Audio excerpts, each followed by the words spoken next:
Hai, halo, apa kabar? Assalamualaikum warahmatullahi wabarakatuh. Kembali di vlog Bowo Sulaiman. Udah lama juga ya kita tidak bertemu gitu ya. Perkenalkan saya Bowo Sulaiman. Saya lebih kurang 25 tahun lebih berkecimpung di dunia radio di Jakarta, di Padang, di Batam gitu, dan sekarang saya pulang kampung di Bengkulu. Dan yang pasti gue adalah penikmat atau juga pencinta musik Indonesia, terutama ajang-ajang pencarian bakat di televisi gitu ya, mengikuti berbagai macam festival, dan mengamatilah semua genre musik Indonesia, termasuk juga ajang Indonesian Idol dari season pertama sampai season sekarang ini. Bayangin betapa tuanya gue ya. Nah, kalau ngobrolin masalah Indonesian Idol, memang perbedaan Indonesian Idol dari dulu sampai sekarang memang sangat jauh sekali, sangat signifikan. Kalau dulu kan orang kalau pengen ngevote itu cuma lewat SMS atau juga lewat telepon gitu ya, dan tidak ada sosial media. Udah ada tapi tidak seperti sekarang ini. Tapi sekarang ini peran sosial media itu aduh luar biasa. Mereka bisa, netizen bisa mengungkapkan, ngomong apapun, sampai yang apa, yang paling julid sekalipun, yang paling jahat sekalipun, dukungan mereka pun mereka ungkapkan semua di sosial media ya. Vote-nya pun sekarang melalui media sosial gitu, dan ini adalah sesuatu perkembangan yang luar biasa gitu ya. Untuk sekarang ini ajang popularitas itu tidak hanya suara yang dicari, tapi juga seberapa populernya para kontestan itu untuk menarik massa atau pendukungnya agar rela untuk ngevote gitu ya. Bahkan untuk vote itu kalau pengen banyak mereka harus beli gitu ya. Misalnya 10 berapa ribu atau berapa puluh ribu, nggak tahu juga ya. Yang pasti memang membutuhkan budget yang luar biasa untuk satu kontestan saja atau juga satu finalis. Nah, sekarang ini gue nggak ngomongin masalah masalah vote ya, tapi dari beberapa apa ya komentar yang dari dulu, dari season special season ini dimulai, banyak netizen yang protes nggak sedikit ya kalau ngelihat di sosial media itu, di banyak grup-grup seperti di Facebook, kemudian di Twitter, kemudian di Instagram, kemudian di WA gitu ya, WAG. Mereka banyak yang agak-agak sedikit protes mengenai jam tayang Indonesian Idol, dan mungkin sampai sekarang belum terjawab ya, mengapa jam tayang Indonesian Idol itu selalu tengah malam, bahkan sampai jam 1 pagi baru selesai, jam 1 lewat bahkan gitu ya.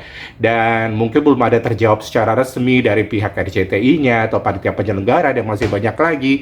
Dan sebenarnya sih gue sih sudah bisa menyimpulkan gitu ya, mengapa mereka dimulai di jam 9-an, kadang jam 9 lewat 15 malam, jam 21 lewat 30 baru dimulai.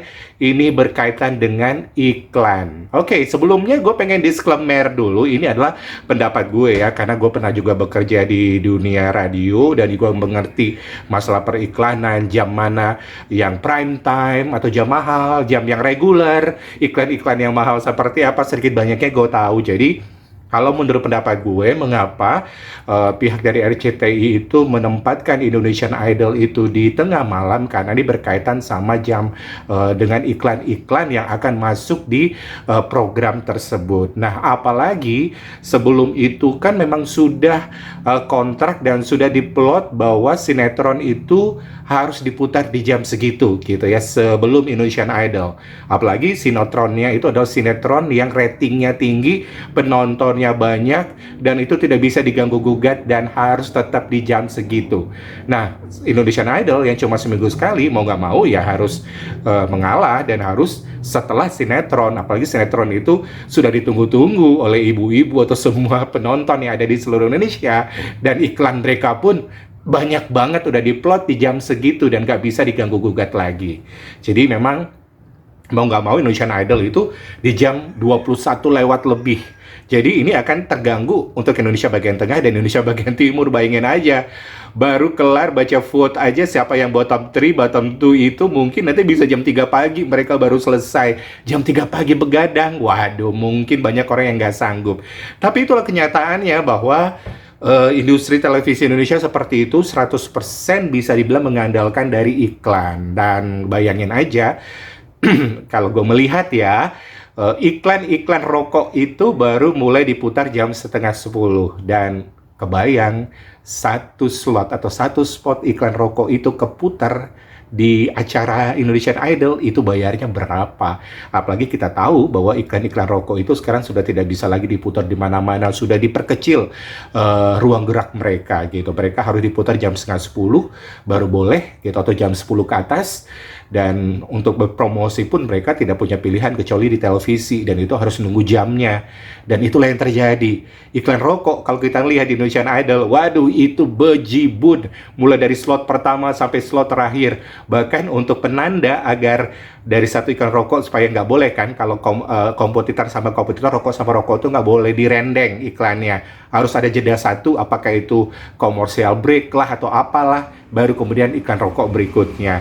Dan kalau dihitung-hitung dalam 3 jam lebih itu, iklan rokoknya ada berapa? Sudah seratusan slot, barangkali spotnya udah banyak banget. Dari iklan rokok itu termasuk salah satu iklan yang termahal yang diputar di sana. Terlepas ya dari kontroversi, aduh acara anak muda gitu, anak-anak itu secara tidak sengaja, tidak langsung itu kan akan tercekokin oleh iklan-iklan rokok tersebut ya. Nggak ngerti juga ya, bagaimanapun juga sebuah program itu biayanya besar banget. Gue yakin satu kali Indonesian Idol itu cost produksinya itu, waduh itu sangat luar biasa. Jadi salah satunya ya iklan itulah yang mereka ambil untuk menutupi cost produksi itu, termasuk juga sponsor mereka. Ada beberapa sponsor yang ada di sana, sponsor utama itu yang akan membiayain gitu sampai bermiliar-miliar.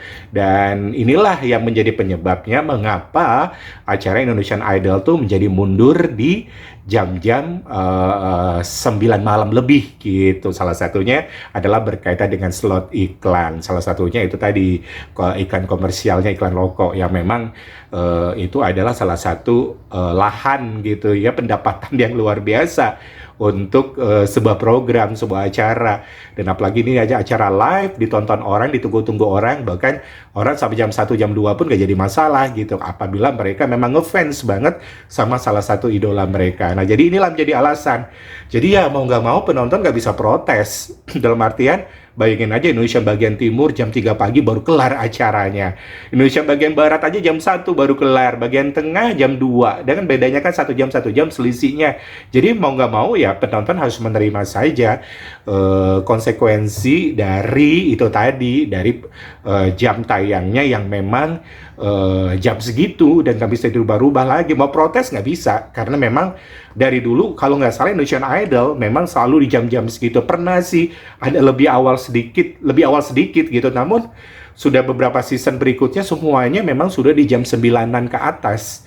Dan itu memang berkaitan dengan iklan yang memang sudah terplot, terprogram, dan marketingnya sudah mendapatkan iklannya segitu, karena memang ini nanti akan menutupi kos biaya produksi dan masih banyak lagi, termasuk bayar juri dan semuanya lah, pokoknya biaya promosi dan masih banyak lagi. Jadi ya mau nggak mau ya masyarakat harus memahami mengapa acara dari Indonesian Idol itu selalu malam dan jamnya segitu. Jadi ya mau nggak mau mungkin karena berpikir ya seminggu sekali nggak apa-apa lah gitu ya, kapan lagi Gen ini kan jarang-jarang ditonton, tapi ya bagi mereka yang memang ngefans banget bakal nonton.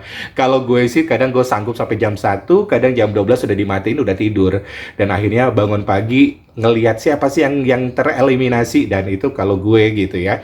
Tapi memang ini berkaitan sama iklan. Sekali lagi ya, iklannya memang sudah diprogram segitu, dan memang banyak iklan-iklan mahal, dan artian ya iklan-iklan rokok pun memang ini menjadi salah satu andalan juga gitu ya, supaya bisa mendapatkan pendapatan gitu, karena memang di jam-jam segitu iklan-iklan rokok baru bisa terputar, dan konsekuensinya yaitu tadi anak-anak muda akan melihat iklan-iklan rokok tersebut. Terserah apakah mereka akan terpengaruh atau nggak tahu juga ya, karena dibalik lagi ini masalah tanggung jawab moral aja kalau menurut gue. Tapi balik lagi, dunia televisi itu adalah dunia komersialisasi, dunia yang apa ya, kapitalisme itu memang nggak bisa dihilangkan begitu saja, suka nggak suka gitu. Kalau suka nonton, kalau nggak suka ya udah dimatikan, itu aja. Nah itulah jawaban dari gue, ini hanya perkiraan dari gue gitu ya, benar atau salahnya gue minta maaf, karena kalau gue ngelihat ya memang sudah terprogram sih kayak gitu, udah nggak bisa diturunin lagi jamnya, nggak bisa dinaikin lagi, memang sudah jam segitu gitu. Dan juga berkaitan dengan iklan dan masih banyak lagi hal-hal masalah teknis lainnya.